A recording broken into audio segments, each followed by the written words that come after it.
Here I've got MEDION Life X5004, and let me show you how to activate camera timer on the following device. So at first you have to open the camera app, then find and select the settings, and now locate and open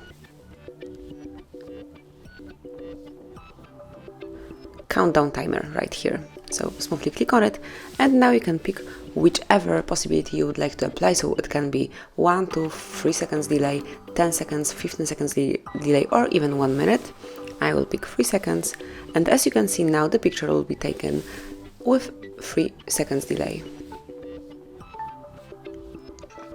And this is it. Then obviously you can go to some other option. For example, let me choose 15 seconds.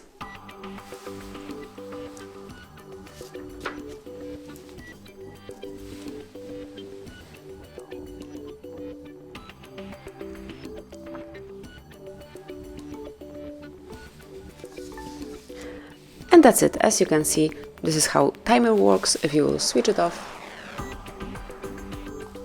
the picture is taken right after the click. So this is it. That would be all. This is how you can smoothly and easily activate and use camera timer in your MEDION. Thank you for watching. Please subscribe our channel and leave the thumbs up.